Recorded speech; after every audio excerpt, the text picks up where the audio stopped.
welcome back to our Bookkeeper Revolution live stream. I've got an exciting guest today with Ethan from Practice Ignition, which is a fantastic Australian-based startup in the accounting world, which I've known for a long time. So we have the privilege of having him come on board.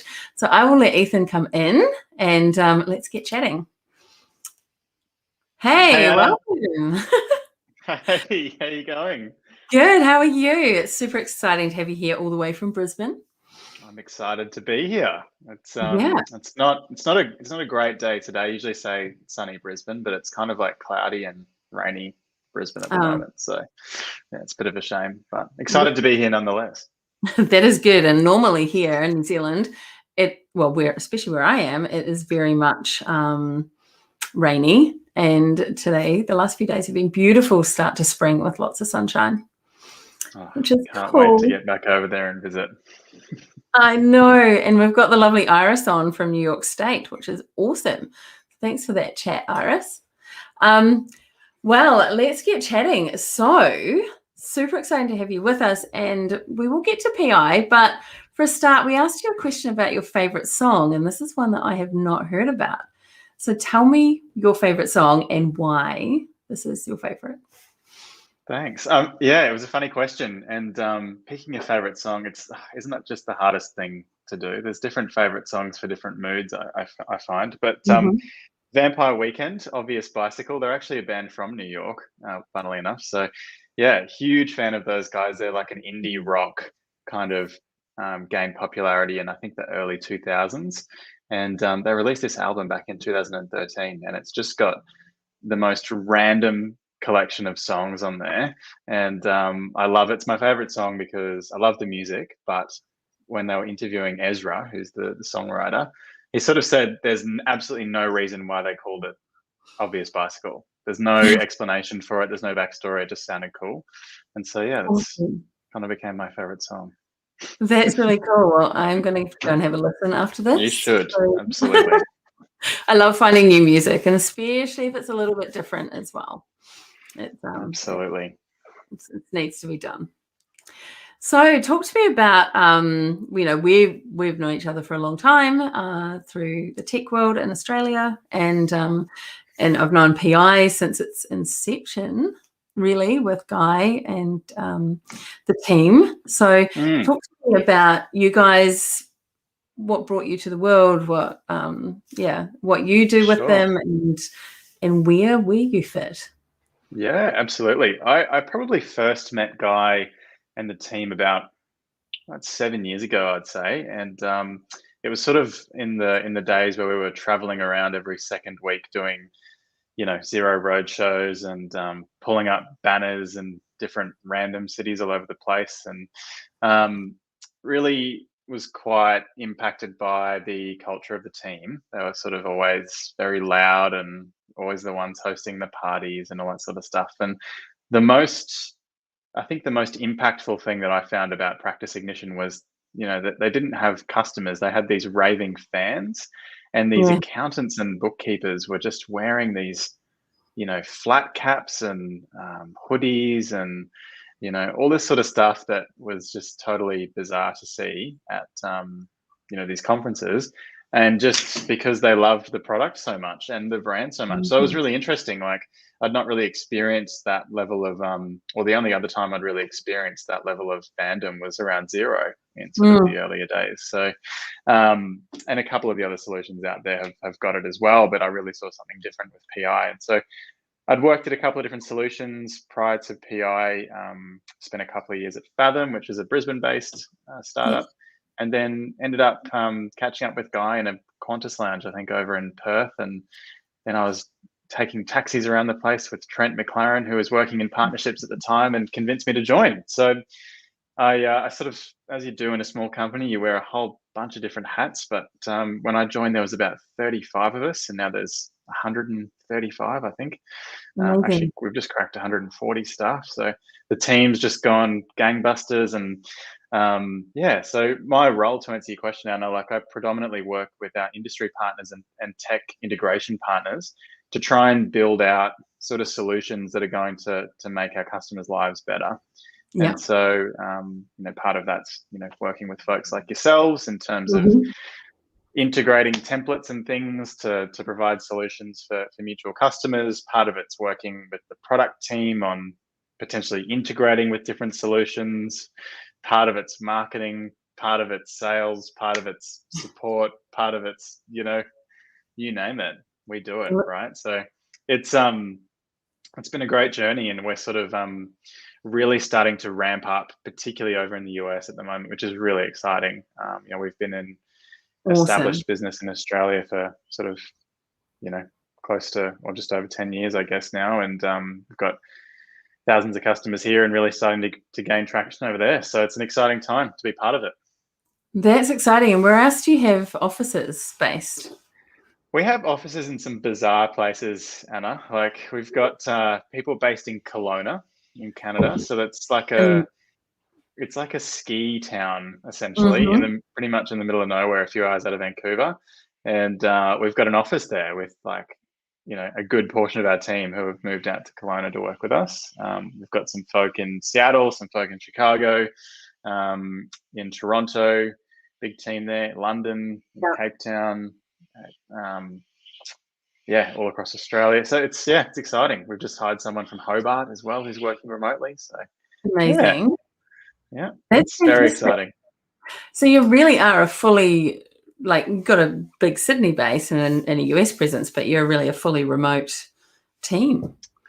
Yeah, which has been fortunate, in the last sort of 18 months of having to, not come into the office, but we've really been able to build that sort of global muscle from very early on and be able to maintain culture virtually. And we do all sorts of funky stuff on Zoom. A few months ago, we actually did like a virtual petting zoo where we actually had this farm owner take us through the entire team. We had happy hour and drinks, and the farm owner took us through their farm and was showing us all their animals. And wow. it was kind of bizarre, but really funny at the same time. So just want to touch that. I'm a bit like that at the moment because it's spring, and spring's probably my favorite time of year, and there's lots of lambs being born and all that sort of stuff. So yes, for those watching the Northern Hemisphere, they're obviously going into fall. So that's a different step for them.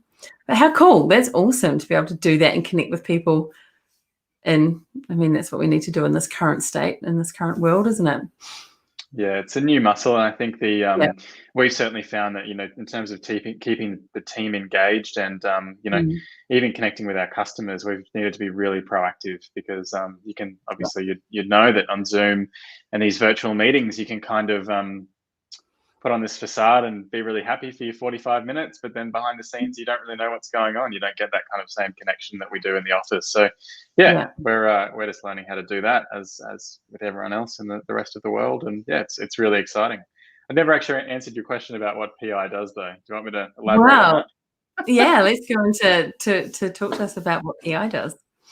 Sure. So the business was born out of an accounting practice actually down in Sydney, as Anna would be well familiar with, called Interactive Accounting. They were very sort of early stage Xero pioneers. And so there was a few that were kind of road tripping around. Tim Munro was one, Guy Pearson was one, a few of these sort of early stage Xero poster boys and girls. And it was a really exciting time. And Guy, who was sort of running that accounting firm, started to sort of narrow down and niche in on servicing high growth tech clients and e-commerce businesses that were quite fast growing. And so he's quite an entrepreneurial fellow and decided to, he got actually frustrated at the fact that, there wasn't the same level of technology for professional services as there are for these tech-enabled e-commerce businesses. And so he developed this very early stage. We sometimes have screenshots floating around of the first version of PI, and man, it was so ugly. It was just this very basic, client register and essentially a PDF builder to give bookkeepers and accountants a way to centrally manage or have a source of truth for their client relationships. And from there, it really took off. He kind of was providing this platform for firms to keep track of all their client relationships, to manage the whole onboarding process, from like sending digital proposals to getting really clear on the scope of work, making sure that there's no scope creep, trying to help bookkeepers and accountants get paid faster by building in payment gateways and connecting workflows, and connecting into Xero and Xero Practice Manager and some of the other solutions that are out there as well. So yeah, it really became this sort of central platform that people use to run their practice. And I think where the raving fandom kind of came from was very much around the helping these bookkeepers and accountants actually win new clients, and like getting proposals signed just in minutes, and then having the fees just automatically collected and dropped into their account without them having to do anything in accounts receivable. So that was kind of where the wow moment was for a lot of folk. And it's just been a big kind of a really exciting journey. And we've obviously developed the product a lot since then, and we've got a whole stack of other features, but at the core it's really about that whole client experience, source of truth piece. So it gives you a way to run your practice and segment your clients and re-engage clients and get really clear on scope, get paid quicker, and put a really nice foot forward that's digital, with a digital proposal. So it's exciting. That's amazing. And you mentioned there about clients winning business. Have you done any research or got any stats on the increase in some of these clients you've got, that since they've been using PI, they've increased by X amount? Or yeah, there's so many reviews that kind of touch on this, and on both fronts, right? Like whether it's debtor collection or accounts, like whether it's outstanding debtors getting eliminated and reduced, or whether it's business growing X% as a result of using PI. There's reviews out there. I was just reading the other day, 200 or 300% growth since implementing the solution, which is obviously not all attributed to PI, but it just gives bookkeepers the visibility over like how they can actually, which of my clients are engaging me for what services. How can I start to identify the ones that aren't, engaging me for all the value that I potentially could add to the client? How can I be proactive and send out, new proposals for new services they might not even know that I offer? And then in terms of debtor reduction, like, for anywhere from $300,000 to $600,000 worth of debtors they've been able to collect through the system. So it really does have a tangible impact, and it's quite amazing actually in some instances what it's been able to do. And the software, as I mentioned, the software is one part of it, I think, Anna. And like you would know this, that the process, the systems, and the actual the mindset behind it is almost as important as the software itself. The software doesn't in itself fix all the problems, but building a really solid process around PI has allowed these firms to just take it to the next level. So yeah, it's exciting. Yeah, I agree. And you guys have got an amazing customer success team that if anybody's got any issues and they're implementing, they need to be contacting and be in touch with, don't? Yeah, look, and to be honest, we find that most of the time, although the technical support is one part of it, people just want to talk. And this whole area around pricing your services and being afraid of leaving money on the table, or charging too much, charging too little. When do we discuss price? How do we bring it up? How do we review price if we've underquoted?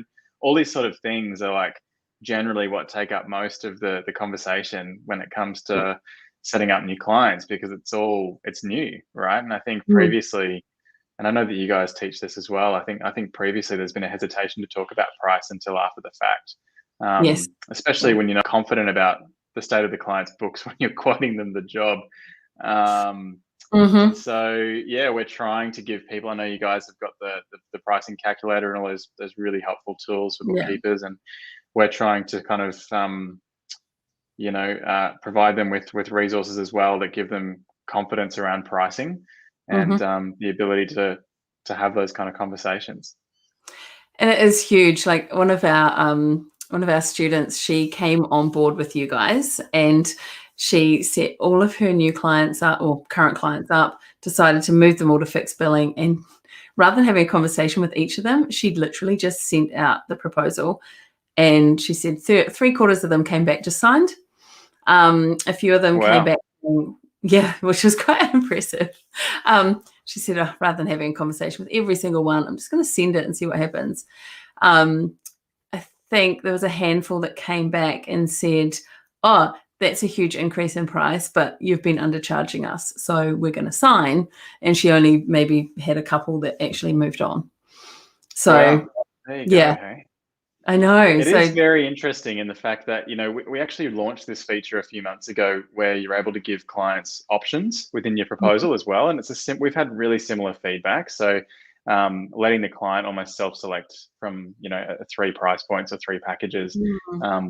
Pretty much all the feedback we've had, or at least the feedback that I've seen, is that clients have chosen the more expensive package than they were originally thinking they would. So it's almost like just that transparency and that when the clients can actually see the dollar value of the services and the difference, it's almost like that FOMO kind of plays into it where, yeah, I don't want to miss out on these awesome services that I get at this price point. But, previously, if you were trying to have that conversation and you didn't have something that was, guiding it, it would have been maybe potentially a more difficult conversation to have. So yeah, it's very interesting. exactly. And especially if you're not naturally a salesperson Mm, in that way, then you've got this tool that is able to assist you in taking that barrier out, and you're really just talking about the value yeah, of agreed. what you're proposing and what you've put together for them. Because that's the feedback we've had from so many of our clients as well, is that they sit down, they go through the proposals, and then the client took the highest price. And it's like, because you haven't been almost downselling yourself as well, or Yeah, putting a absolutely. ceiling on what they would be prepared to pay. Yeah.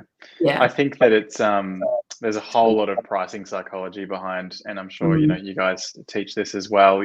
Around price anchors and all this sort of stuff, where the classic one that price is only an issue in the absence of value, and so it's around the communication of the value, which is the important thing. But I really do think over the last 2 years, in particular, 18 months, 2 years, that the value of bookkeepers has Mhm. just been so apparent. Mm. And so I think having that confidence to just back yourself and charge what you're actually worth Yeah. is awesome. So we're hoping to try and give people that confidence and clarity around doing that. But quite often we find, that, as I said, PI is sort of just the catalyst for a huge, Mhm. a change in the way that they're running their business, which is exciting. Yeah. Yeah. Yeah. And how do you find the move for people has been going from, obviously a lot of people still do hourly pricing, Mm. but we really need to be moving towards that fixed pricing, value pricing scenario. Do Yeah. you find that people still struggle with that? I think so, and I'm not sure if we will ever get to a point where there's not a place for Mm. some work that's billed hourly. There's a lot of conversation that's been happening in the industry for years. I mean, man, Mhm. for years and years about this move. And I think, when Guy first launched Practice Ignition, he had this assumption that there was going to be a huge shift and everyone was going to move to fixed fee billing within a couple of years, and it hasn't really eventuated. And I think there's a lot of reasons why that may be the case, but I think for certain services, there's going to be a lot more appeal for them to be bundled in and billed Mm. on a fixed basis. Sorry, and I think that it's just there's a lot of confusion out there at the moment around how do we package up and put together these proposals for clients so that it's profitable and that it makes sense. And Yeah. part of that does come down to the visibility of things. You're not actually sure what state the client's books are in prior to engaging them. There's a whole lot of questions around that which need to be answered before you can accurately price a client in with regard to a fixed fee. But then what we have seen with firms and bookkeepers who have taken the plunge is that quite often a lot of that stuff does come out in the wash Mm. when they have moved to fixed fee. So I don't really have an answer on that. We've actually changed and adjusted our product to accommodate for not only fixed fee billing now. So it used to just Yeah. be the people who are charging fixed fees to their clients, but we've given the ability to charge on an hourly basis or a unit basis if they want to charge, payroll per employee or, Well, that's cool. per transaction or all that sort of stuff. So yeah, that's been quite popular. So I think That's it'll good. just be, I think overall we'll see a shift, but I think it Yeah, might take a little bit longer than we initially thought. What are I your know. thoughts on it? Well, I when I ran my business in Christchurch, I would always start on hourly, but then I realized I was very, very quick at building inefficiencies into these clients' businesses. And if you do that on hourly, you do yourself out of income, essentially. So I'd very quickly move those clients onto a price per month scenario, or even at that stage, it was potentially had per week or per fortnight. So Yeah. it is, I think a lot of people are scared. There's that move. It's not just for yourself as the business owner, but also then communicating that to your business owners who have been working with you and going, well, it's working. Why do I have to change? And so, And do you think there's been some confusion or concern around, the fact that there's going to be, a charge coming out every month or a direct debit coming out every month, that there's a pressure then to kind of provide the commensurate value every month? Do you think that's yeah, part of the yeah, concern? I think that's probably part of the concern with people. It's about, for the business owner, potentially putting that stress on, but at the end of the day, they're already paying that amount. Yeah. If, for example, you look at it in the simplest form, that you've had a client for 12 months, they've paid you the similar-ish amount per month for 12 months, then just get that on a plan. Take away that pain of having to send an invoice, having to ask for payment, and putting that payment in front of them every single time. Like we talked to our insurance people once, and then they just take our money every single month. So like we don't have to actually, they definitely don't provide any value. So I don't think we have to, we should be looking at it from that point of view, because if you're doing the work that they've engaged you for, and you're providing the service, and they're getting the information and they're getting the value, then, and you're confident in that, then everybody should be happy, because it's a win-win situation. I think it does stem from that sort of the fact that, there's a deep empathy and care for clients, and the fact that, you genuinely want to look after them and make sure you're providing an A1 service, and not be feeling like you're ripping them off in that sense. But there's a lot of interesting business models that are out there now, whereby, particularly with the way things are going with regard to the tech that we're using, a lot more of your costs are moving to monthly.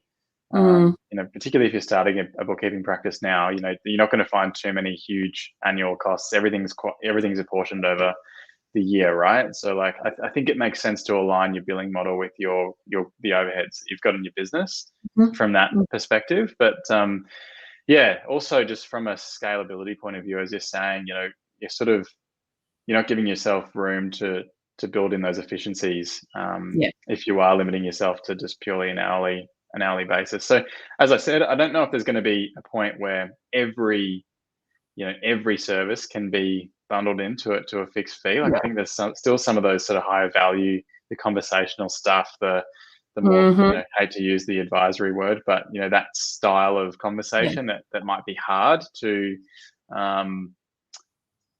price into a fixed fee agreement. But certainly with generally what we've seen, at least through folk that are using PI, a lot of the compliance stuff that's regular and kind of predictable is a great place to start. And that's where I guess there's that aspect as well of building in a plan, whether it's a project plan or if it's a rescue work getting done for a client. You've got two aspects then to your quote. You've got the rescue work side, which potentially could be hourly, or paid in advance and caught up, but then going on to a monthly basis after that. Yeah, and we've even seen providing a range or a minimum fee is really interesting as well. And it does. There's so many benefits, Anna. Like it's weeding out the clients that are going to be your problem clients that are going to be worried and not see the value about paying. Like it's a really good if you've got a process in place at the start to identify those clients that are not going to want to pay you what you're worth, then why would you bring them on as clients? So Exactly. it's almost like a first line of defense against bad payers. I like that. I like that approach. And excuse me, that's something that a lot of people have said since coming into our programs, is that one thing that the learning and the training has done is given them the confidence to say no and to not take on that client that typically they'd like, oh, I have to take the client, I have to take that money. But if they're going to quibble over price, then potentially not pay and not get you the information, they're not an ideal client. Yeah. Yeah, absolutely. So that's cool. So yeah, so I really see PI assisting, and I've seen so many cases of it, assisting businesses, bookkeeping and accounting for winning proposals, winning new business. There's been, it's been some of our students who've been like, oh, it's a bit of an investment to put it in, obviously time and money, but everybody who has come back and said, it's so easy and it saves me so much time. Yeah. There's two aspects of it, I think, which I really get excited about. The first one is obviously the kind of the admin side of things, the time saving on that front with regard to invoicing and payments and the like. But the second thing, which I think has been, so important over the last 18 months and will continue to be important, is this differentiation. And it's and providing that unique client experience. Yeah. And I kind of liken it, although it's quite lame, walking into, your Apple stores and so on, where everything's stainless steel and you get greeted by someone and they kind of walk you down and whatever. And, like you pay so much more for Apple products than the comparable Android versions or whatever. But you're happy to do that because it's not only the products are good, but they're not that much better, but you're paying a premium because you love the service and you love the community feel about it, all that sort of intangible stuff. And I just think with professional services, particularly as we move to more of a digital or virtual way of engaging with clients, that's going to be really important. How are you differentiating yourself from your competition in that sense? And I just went through this process recently looking at personal accountants, actually, like, doing a Google search and jumping on. This is something that, again, has been talked about for years, but I think is now super important. That how am I going to choose an accountant of the hundreds that come up in my Google search? And the websites all say exactly the same thing. They all offer exactly the same services. It's all about trust, honesty, and integrity. And there's no differentiator. So I think that kind of constantly demonstrating that value to clients, whether it's the initial conversation, whether it's through your website, it's through your proposal, of which PI can help you do that. Small stuff, being able to include a video of yourself, personally welcoming the client, or including a brochure, or just having something that looks professional and slick, is a real benefit. And it's we've seen some pretty ugly proposals out there, Anna. So I think it's Word documents and the like. So yes. And don't ever ask me to sign something on paper, because I actually can't. Excuse me. I can't even print. Neither can I. Yeah. I don't have one. No. So buying the house was a interesting experience. Thankfully, I've got friends with printers. But absolutely. Yeah, it's an interesting one. Being able to do it all digitally is just amazing. Yes. Yeah. Yes, I agree. It's so awesome. So we getting towards the end, and we've talked a lot about PI, but let's just go back into a couple of things that we'd asked you in the questions. All right. What was one of, and we asked Trent this the other day, but what is the one thing you wish you could tell your younger self, even though you're still quite youthful? Yeah, still in my 20s, so still quite young, and Trent's getting old, so he's probably got some more life reflections than I do, but and I'm sure he'd be happy with me saying that. But I don't know, I just think I answer that question, to jump at every opportunity and never say no. I just think that some of the most cool, random and exciting experiences that I've had have been I totally felt unqualified to do, and I think you can do that, particularly as not even just young people, but any of us can feel inadequate at times to think, oh, I'm I'm not good enough to do that, or I shouldn't be speaking there, or I shouldn't be putting myself in that position. And I think a couple of years ago, it was a classic example of going over to Hong Kong, and walking into these these accounting firms, these huge and these massive skyscrapers in Hong Kong, and these people pretty much didn't speak a word of English, and having to go in there and do a presentation to 30 people, and all that sort of stuff that you can shy away from and think, I shouldn't be doing this. Someone's surely, got more qualified to do this than me. But I think that the whole element of you only grow when you're outside your comfort zone has been hugely helpful for me. So try to just jump at every opportunity.